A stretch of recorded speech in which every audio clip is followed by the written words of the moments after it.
जय श्री राम दोस्तों, हर हर महादेव, जय श्री केदारनाथ।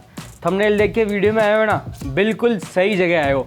मैं आपको 2024 में केदारनाथ की यात्रा कराने वाला हूँ मात्र 3,000 रुपये में।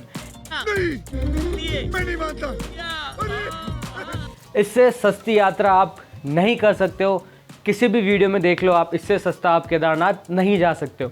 स्टेप बाय स्टेप हमने जो पर्सनली मैं अपनी यात्रा करके आया हूँ ना, हम यात्रा करके आए थे, उसी बेस के अकॉर्डिंग मैं आपको बताऊंगा कि आप मात्र 3,000 के अंडर में आप केदारनाथ यात्रा कैसे कर सकते हैं।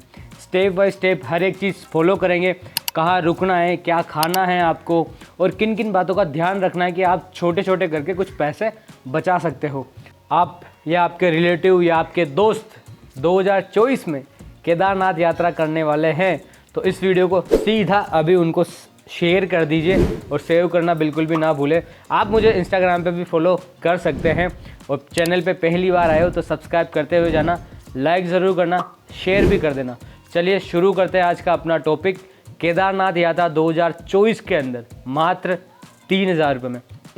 केदारनाथ यात्रा की शुरुआत होती है हरिद्वार से। सबसे पहले आप किसी भी स्टेट से हो, किसी भी जगह से हो, आपको हरिद्वार तो आना ही पड़ेगा।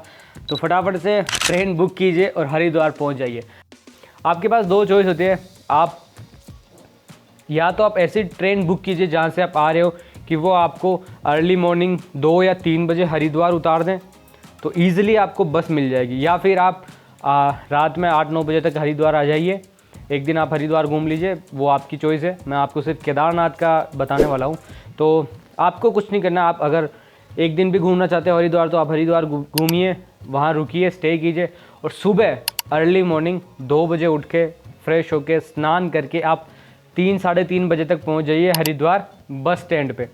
और एक बात मैं आपको बता दूँ, आप जैसे हरिद्वार पहुँचते हो ना तो आपको काफ़ी सारे जो एजेंट होते हैं जो आपको कहते हैं भाई हम बस आपको अभी बुक करवा देते हैं, आपकी सीट बुक हो जाएगी, तो आप उनके झांसे में बिल्कुल मत आइएगा क्योंकि वो आपसे पैसे ज़्यादा लेते हैं। ऐसा हमारे साथ हुआ है, इसलिए मैं आपको सजेस्ट करूँगा आप सीधा बस स्टैंड पहुँचिए, बस से खड़ी रहेगी वहाँ हरिद्वार से सोनप्रयाग की, आप उन्हीं में जाइए। वहाँ आपको टिकट का प्राइस अलग रहेगा और जो आप पहले एडवांस में बुक कराओगे वो आपको अलग देखने को मिलेगा। डिपेंड करता है कि आप किस सीज़न में आते हैं। सीज़न की बात करें तो केदारनाथ के पट 6 महीने के लिए खुले होते हैं, मई, जून, जुलाई, अगस्त, सितंबर, अक्टूबर और लास्ट नवंबर। तो आपके पास चॉइस होती है कि आप मई जून में जा सकते हो, लेकिन आप लो बजट ट्रिप करना चाहते हो मेरी तरह तो आप मई जून को अवॉइड कीजिए क्योंकि मई और जून में इतनी सारी पब्लिक केदारनाथ दर्शन करने जाती है, बहुत क्राउड हो जाता है। क्राउड की वजह से वहाँ जो लोकल जो अमाउंट लेते हैं ना किसी भी चीज़ का वो हाई हो जाता है। तो प्लीज़ सजेस्ट है कि आपसे आप मई जून तो अवॉइड ही कीजिए। इसके बाद आता है जून और जुलाई, जो कि बिल्कुल भी आप सोचना ही मत इन सीज़न में जाने की, इस सीज़न में जाने की, क्योंकि वहाँ बारिश होती है, बारिश में लैंडस्लाइड होता है। तो प्लीज़ आप 2 महीने अवॉइड कर दिए। बचता है अपने पास सितंबर, अक्टूबर, नवंबर, तो सितंबर को भी आप अवॉइड कर दीजिए। अक्टूबर और नवंबर आपके पास 2 महीने ऐसे हैं जिसमें आप केदारनाथ की यात्रा बेहद सुखद के साथ और कम प्राइस में कर सकते हो। ये इसलिए कह रहा हूँ क्योंकि हम भी गए थे अक्टूबर में और हमें देखने को मिली थी एक मस्त सी स्नोफॉल। तो मैं आपको अक्टूबर का बजट लेके बता रहा हूँ, 2024 में अक्टूबर का प्लान कर लेना, ये वीडियो आपके लिए। तो अब मैं सीधा आपको प्राइस बता देता हूँ। हरिद्वार से सोनप्रयाग का जो बस का टिकट रहता है वो रहता है 550 to 700 रुपये। डिपेंड करता है कि आप किस सीज़न में जा रहे हो। मई जून में जाओगे तो आपको 650-700 रुपये लगेंगे। जो बस का किराया रहेगा वो रहेगा 550 रुपये। आपकी ये जो जर्नी होने वाली है हरिद्वार टू सोनप्रयाग वो रहने वाली है, डिपेंड करता है कि अगर ट्रैफिक हुआ तो लेट हो सकते हो। तो 8 से 9 घंटे मान के चलिए। सुबह आप जल्दी निकल जाएंगे हरिद्वार से सोनप्रयाग के लिए, बस रवाना हो जाएगी आपकी 5 बजे। 550 रुपये दिए आपकी सीट बुक हो जाएगी, फिर आप रवाना हो जाओगे खूबसूरत सी वादियों में। पहाड़ों की जो वादियाँ है ना, ओए होए क्या आनंद आएगा। तो फिर आपका आता है एक बीच में ब्रेकफास्ट का एक होल्ट आता है जहाँ बस रुकती है, तो आप 70 रुपये में आराम से एक ब्रेकफास्ट कर सकते हो। फिर आपकी बस एक जगह और रुकेगी जहाँ आपको लंच करना होता है। 150 आपका अमाउंट रहने वाला है लंच के लिए और आप पहुँच जाओगे शाम के 3-4 बजे सीतापुर। आपको बस सीतापुर उतारेगी, वहाँ से 1 किलोमीटर आपको पैदल चलना पड़ेगा और आप पहुँच जाओगे सोनप्रयाग। आपके पास 2 ऑप्शन बचते हैं कि आपको रुकना कहाँ है। पहला आता है सोनप्रयाग, दूसरा गौरीकुंड। अगर आप सोनप्रयाग रुकोगे तो आपको अगले दिन ट्रैक शुरू करने के लिए काफ़ी जल्दी उठना पड़ेगा। तो मैं सजेस्ट करूँगा कि आप 50 रुपये की टैक्सी बुक कीजिए, टैक्सी वहाँ लगी रहती है। तो आप सोनप्रयाग से गौरीकुंड पहुंच जाइए 50 रुपये दे के, और वहाँ पर रुकने की फैसिलिटी मैं बताऊँ तो आपको, तो वहाँ डॉर्मेट्री अवेलेबल है। जैसे कि एक हॉल है, उस हॉल में आपको 15-20 जने आप एक साथ रुकते हो, तो हॉल के अलग अलग प्राइस है। बट सबसे सस्ता मैं बताऊँ आपको, हमने एक गौरीकुंड में हॉल देखा था, मात्र 250 रुपये उन्होंने प्राइस बताया था। बट हमने रूम लिया था, हम तो चार्ज नहीं गए थे, तो हमने रूम लिया था, तो 1000 रुपये में हमारा रूम पड़ गया। अगर आप फ्रेंड्स ग्रुप के साथ जाते हो तो तब तो आपके पास बेनिफिट ही बेनिफिट है। तो हम रात रुक गए और वहाँ हमने 150 रुपये में फुल पेट भर के खाना खाया था लोकल वहीं की होटल पे। तो आप भी 150 रुपये में खाना खा सकते हैं। ये हमारा होता है दिन ख़त्म, हम रात को सो गए, फिर जल्दी सुबह उठ के गौरीकुंड से हमें शुरू करना है ट्रेक। लेकिन सबसे पहले गौरीकुंड आए हैं तो तब तो कुंड में स्नान करके ही हम इस यात्रा को शुरू करेंगे। तो सुबह सबसे पहले जल्दी उठ के गरम गरम पानी में स्नान करके हम निकल जाते हैं हर हर महादेव के नारे लगाते हुए केदारनाथ की यात्रा पे, जो कि होने वाली है 16 किलोमीटर का ये सफ़र होने वाला है, जो कि हमें पैदल ही तय करना होता है।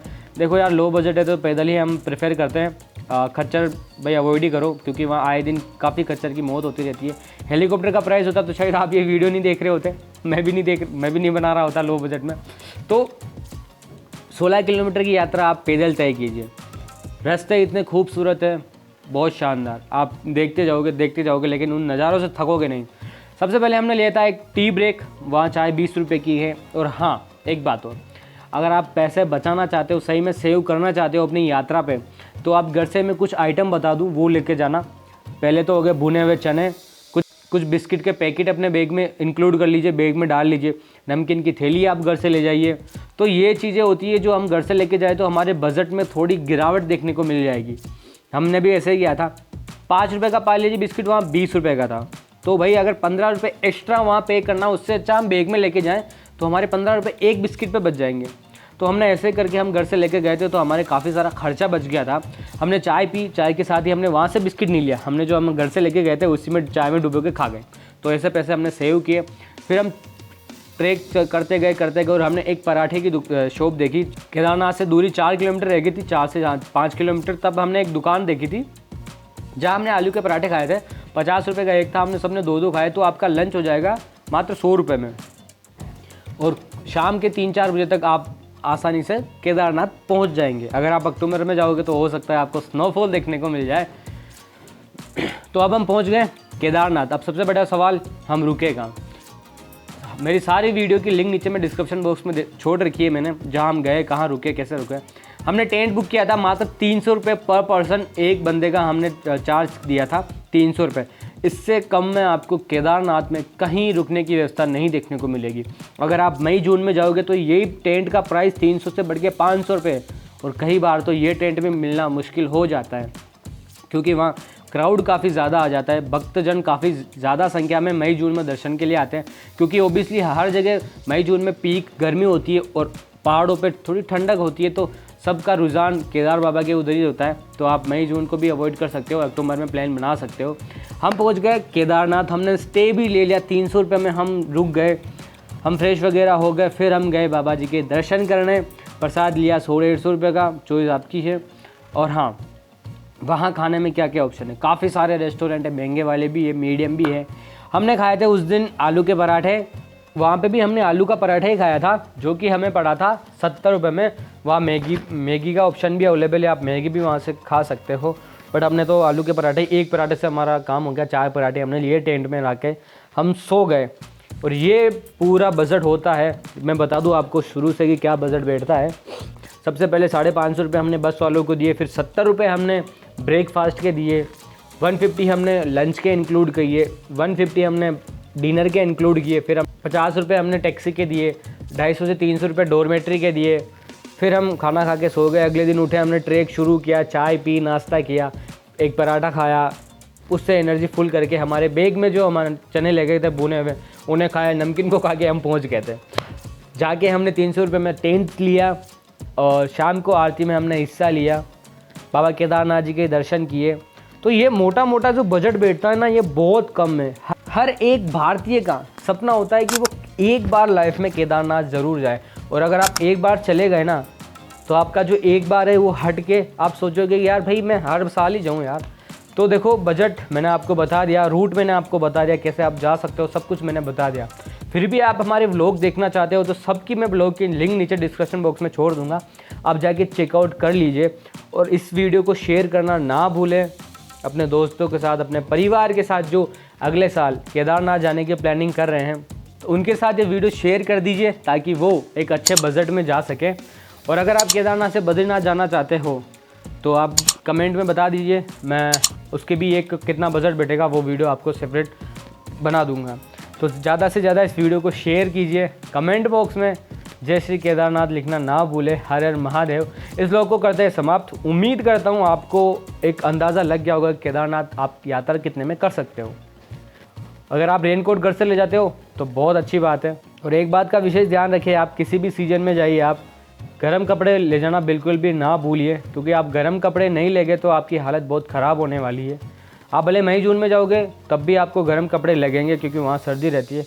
और इस बजट में जो मैंने आपको 3000 का बजट बताया अक्टूबर में, इस बजट से अगर आप मई जून में जाते हो तो 1500 से 2000 आप इंक्लूड कर सकते हो। 5000 का आपका मई जून में बजट बैठने वाला है। और आपको अगर भीड़ भाड़ पसंद ना हो ना तो आप अक्टूबर में जाइए। अक्टूबर में भीड़ बहुत कम रहती है, बहुत कम, क्योंकि हर जगह सर्दी इतनी ज़्यादा होती है ना कि पूछो मत। और वहाँ तो फिर स्नोफॉल होती है तो माइनस में टेम्परेचर जाता है, तो इसलिए अधिकतर इस अक्टूबर नवंबर को अवॉइड कर देते हैं सर्दी की वजह से। लेकिन जो लो बजट में उनके लिए तो ये वरदान है कि वो आराम से जाके दर्शन करके आ सकते हैं। तो उम्मीद करता हूँ आपको ये वीडियो पसंद आया होगा। सबके साथ शेयर कर दीजिए, अपने दोस्तों को, अपने फैमिली वालों को, ग्रुप में सब जगह वीडियो को शेयर कर दीजिए ताकि जो भी जाने वाले हैं उनके लिए एक अच्छी सी जानकारी, इन्फॉर्मेशन वीडियो हो सकती है ये। इस वीडियो को करते हैं समाप्त। जय श्री केदारनाथ, हर हर महादेव। मिलते हैं आपसे अगले व्लॉग में। ध्यान रखिए अपना।